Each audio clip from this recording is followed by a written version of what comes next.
naman ninyo mga kabisi na maraming hindi nakakalam na ang igyok dito sa ating mga balat ay nagbibigay ng elasticity ng ating mga skin. Ay magiging glass skin na po tayo, charurot. Kaya kayo dyan mga kabisi, maghanda na ng papel at ballpen at i-share na ninyo itong aking live, charurot. Yung aking video para naman na hindi mawala at mapunta lang sa inyong wall. At kung kayo maghanap, ay makita lang ninyo dito sa inyong mga Facebook page, charurot or profile. Kasi nga nakashare kayo. At kung hanapin naman ninyo ay madali lang, puntahan lang ninyo yun doon sa inyo mismong mga profile wall, charurot. Una ko palang ginawa dito mga kabisi ay tinanggal ko na naman yung egg white. Ayan, usually po ginamit natin egg white. Ngayon po ang gagamitin natin egg yellow. Yan yung yolk ng egg. Charurot, parang nabubulo lang inyong lola, charurot. Pero marami po yung nilagay ko dyan. Kung magtanong po kayo kung ano po yung una kong nilagay sa panaksan or sa bowl, ay ito pong ginagawa ko. Ito yung buong pipino pero kukunti lang ang gagamitin natin dito mga kabisi. Kukuskus lang tayo ng konti mga kabisi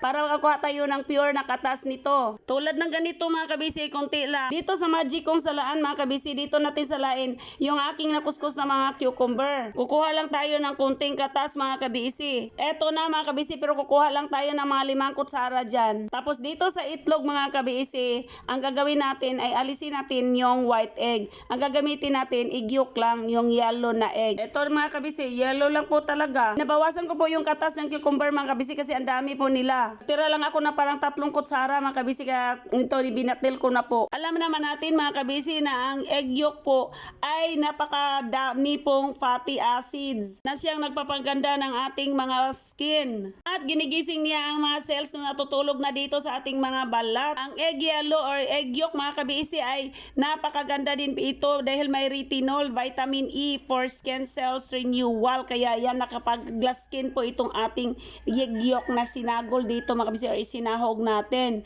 May napakalakas din itong amino acids na nagbibigay na magiging maganda yung tissues ng ating mga balat, charurot. Kaya magiging elasticity or magiging glass skin ng ating mga balat, charurot. Kaya yung mga wrinkles doon, yung mga dead skin doon, ayan po ay ganda-ganda po yun kasi unat-unatin po niya yan mga kabisi. Maglagay din tayo ng powder milk mga kabisi as usual. Yan lang po ang mga ingredients na kailangan natin.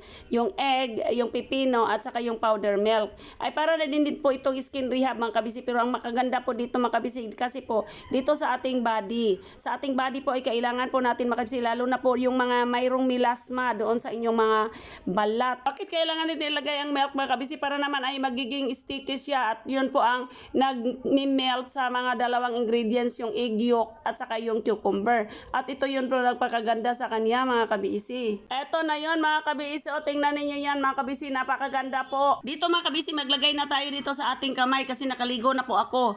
Pero pwede po natin ilagay ito sa mukha, pwede sa all over our body, sa liig, sa lahat po ng part, lalo na din po yung mga part na maitim-itim, yung part na hindi natin gusto dahil maraming itim. Ayan po, marami po kasi dito sa amin kasi gumagawa kami ng puso. Ayan po, kaya yung mga kasamahan ko nandito, naintriga sila at sabi nila, pwede ba kaming makatingin dyan? Yun, yung nagluto ng puso at si Inday. Sabi ko, Inday, ikaw naman ay itry ko. Ayan, kaya pinaupo ko si Inday dito mga kabisi at ipatry natin sa kanya. Habang naglalagay ako kay Inday mga kabisi, ay sabi na niya, ay mayroon na ba niyang whitening serum? Ay sabi ko nga, oo nga, nakalimutan kong whitening serum. Diyos ko day. Alam na alam ni Inday kasi siya yung matalik kong kaibigan. Ay lahat ng ginagawa ko, alam niya, charurot. Kaya best of friends kami, charurot. Ayan, nakalimutan ko kasing maglagay kaya ay lagyan ko ulit yung aking kamay kasi nakalimutan ko. Yan naman ang yung lola makalimutin, charurot. Ito maglagay lang tayo ng isang kutsarita, makabisi kutsarita ha, hindi po kutsara para kunti lang kasi kunti lang yung ating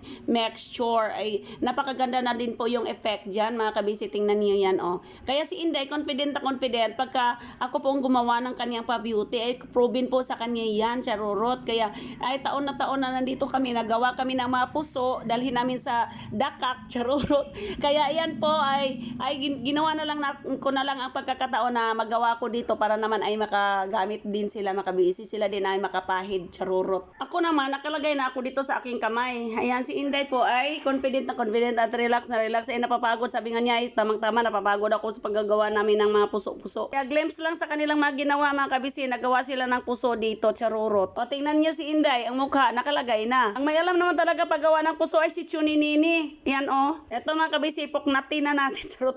O klabon na natin mga kabisi. O tingnan niyo yan o, diba? O para ako, hindi masyadong nauga mga kabisi, pero hindi naman talaga yan tutuyo ng masyado kasi dahil doon sa oil na whitening serum. Eto mga kabisi, o tingnan niyo yan, oo.